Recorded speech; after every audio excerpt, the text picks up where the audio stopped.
Then with the help of needle, the student puts the needle in the ear hole of first toy. The needle comes out from the other ear in the second toy. When the needle was put in ear, the needle came out of mouth. And in the third toy, when the needle was put in, the needle didn't come out.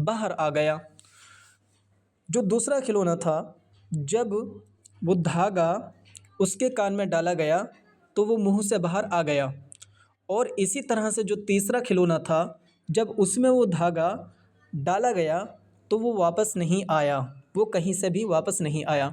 चलिए अब इसका जो है हम अच्छी तरह से translation कर लेते हैं। उस स्टूडेंट ने जो है एक सुई मंगाई और उसमें धागा पिरोकर वो एक कान में डाला तो वो जो है दूसरे कान से निकल आया।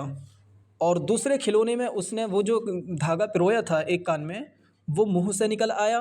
और इसी तरह से जो तीसरा खिलौना था, उसमें जब उसने वो धागा पिरोया तो वो कहीं से भी वापस नहीं निकला। First toy represent those people around you who gives an impression that they are listening to you, all your things and care for you, but they just pretend to do so after listening. As the needle comes out from the next ear, the things you said to them by counting on them are gone. So be careful while you are speaking to this type of people around you who doesn't care for you. सबसे पहले जो है हम इसके word meaning देख लेते हैं। Represent का मीन होता है दर्शान, रिप्रेजेंट का मीन होता है बताना, रिप्रेजेंट का मीन होता है बताना, ये वर्ब है। और दूस का मीन होता है वो सब। अराउंड का मीन होता है हमारे आसपास या इर्द गिर्द। और who gives an impression, who का मीन होता है जो, यानी जिसके बारे में हम बात कर रहे हैं, एक शख्स के बारे में, तो यहाँ पर बात करेंगे हु। गिव एन इम्प्रेशन का मीन होता है दर्शाना या तासुर देना। लिसन का मीन होता है सुनना। All your things and care for you, care का मीन करेंगे हम देखभाल। But they just pretend, pretend का यहाँ पर मीन करेंगे बहाना बनाना, नज़रअंदाज करना, बहाना बनाना या बहाना कर देना। टू डू का मीन होता है करना। After listening as the needle comes out, तो यहाँ कम आउट जो है इसका मीन बाहर निकलना होगा, ये वर्ब है। फ्रॉम द नेक्स्ट, नेक्स्ट का मीन होगा अगला या आगे। द थिंग्स मतलब चीज़ें। Again by counting on them, you said to them by counting on them, तो काउंट ऑन का मीन करेंगे हम भरोसा करना, किसी पर विश्वास करना या किसी पर एतमाद करना या भरोसा करना। और गो का मीन जो है यहाँ पर हम करेंगे बेकार होना या ख़राब होना, गो का मीन ख़राब होना भी होता है। सो बी केयरफुल, केयरफुल का मतलब है ध्यान रखना या बचना। केयरफुल मुतनब्बे होना या किसी चीज़ से बचाव करना या ध्यान रखना, केयरफुल का मीन होता है। While you are speaking to this type of people around you who doesn't care for you. चलिए अब इसका जो है हम ट्रांसलेशन देख लेते हैं। सबसे पहला जो खिलौना था वो खिलौना उन लोगों के बारे में बताता है जो आपके आसपास रहते हैं और जो ये दर्शाते हैं कि वो आपकी बात को अच्छी तरह से सुन रहे हैं, या जो कुछ भी तुम उनको बताते हो वो सब बातें आपकी अच्छी तरह से सुनते हैं और वो आपका ध्यान रखते हैं। लेकिन वो ऐसा करने का सिर्फ एक बहाना कर रहे होते हैं जो तुम उन्हें बताते हो। जैसे कि वो जो सुई पहले खिलौने में डाली थी वो दूसरे कान से वापस आ गई थी, तो इसका मतलब ये है कि एक कान से सुनना और दूसरे कान से निकाल देना, मतलब इस कान से सुना और इस कान से निकाल दिया। जो कुछ भी तुमने उन्हें बताया था यकीन करके या विश्वास करके, यानी जो कुछ भी तुमने भरोसा करके उन्हें जो कुछ बताते हो वो सब बेकार हो जाती हैं। तो ज़रूरी है कि ऐसे जो लोग हैं जिन पर तुम विश्वास कर रहे हो, तो इस तरह के लोगों से तुम्हें बचकर रहना चाहिए, और जो आपके आसपास होते हैं और ये लोग जो हैं आपकी परवाह नहीं करते। चलिए आगे हम जो है वर्ड मीनिंग देख लेते हैं। सेकंड का मीन होता है दूसरा, सेकंड तो दूसरा खिलौना। रिप्रेजेंट का मीन है बताना। Those people who listens to you all your things and gives an impression, give an impression का मीन होता है दर्शाना या तासुर देना, that they care for you, but as in the toy the needle comes out from mouth, these people will use your things, use का mean होता है इस्तेमाल करना या प्रयोग करना, and the words you tell them against you by telling it to others and bringing out the confidential issues for their आउन purpose. तो ब्रिंग आउट का मीन होगा निकालना, ब्रिंग आउट का मीन है लाना या निकालना या जाहिर करना। कॉन्फिडेंशियल इश्यू मतलब जिस कोई ऐसे भरोसे वाली चीज़ जो आपके लिए समस्या बन जाए। फॉर देयर आउन पर्पज़, आउन का मीन होता है अपना, पर्पज़ का मीन करेंगे हम मकसद या मतलब। तो चलिए अब इसका जो है हम ट्रांसलेशन देख लेते हैं। दूसरा जो खिलौना है ये उन लोगों के बारे में बताता है जो आपके पास इर्द गिर्द रहते हैं, मतलब ऐसे लोग जो आपके पास रहते हैं, ये खिलौना उन लोगों के बारे में आपको बताता है जो तुम्हें इस तरह से दर्शाते हैं कि वो आपका बहुत ज़्यादा ध्यान रखते हैं, और लेकिन दूसरे खिलौने की तरह, जैसे कि दूसरा खिलौना था उस खिलौने की तरह, ये जैसे कि दूसरे खिलौने में जो सुई थी वो एक कान में डाली थी, उसमें जो धागा डाला था वो मुंह से निकल आया था। तो ये इसी तरह के लोग होते हैं जो कि तुमसे बातें सुनकर और इससे फ़ायदा उठाते हैं, मतलब जो कुछ आपने बताया उससे ये फ़ायदा तो उठाते हैं, लेकिन ये दूसरों को बताकर आपके लिए कॉन्फिडेंशियल इश्यू पैदा कर देते हैं, मतलब ये जो है आपके लिए तकलीफ़ का बाइस बन जाता है। ये लोग दूसरे लोगों को आपकी बातें बता देते हैं। तो बेहतर है हमें जो है इस तरह के लोगों से बचकर रहना चाहिए। Third toy, the needle doesn't come out from it. These kinds of people will keep the trust you have in them. They are the ones who can count on. Third toy, तीसरा खिलौना, the needle doesn't come out from it. Come out का mean होता है बाहर निकलना, और this kinds of people will keep का mean होगा रखना, और कीप द ट्रस्ट विश्वास रखना, यू हैव इन देम का मीन होता है उन सब पर। They are the ones who can count on. तीसरा जो खिलौना था जिसमें धागा पिरोया था लेकिन वो कहीं से भी वापस नहीं आया था, मतलब वो धागा कहीं से नहीं निकला था, जो तीसरा खिलौना था उसमें से धागा कहीं से नहीं निकला था। तो ये वो लोग होते हैं जो तुम्हारा यकीन करते हैं, मतलब जो तुम्हारी परवाह करते हैं। तो बेहतर है जो इस तरह के लोग हैं आप उन पर विश्वास करें, मतलब यही लोग वो हैं जिन पर आपको विश्वास करना चाहिए।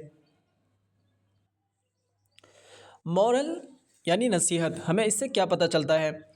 ऑलवेज स्टे का मीन होता है ठहरना या रुकना या रहना। इन अ कंपनी, कंपनी का मीन होता है साथ में या सोहबत में। Of a people who are loyal and trustworthy, people who listen to what you tell them are not always the ones you can count on when you need them the most.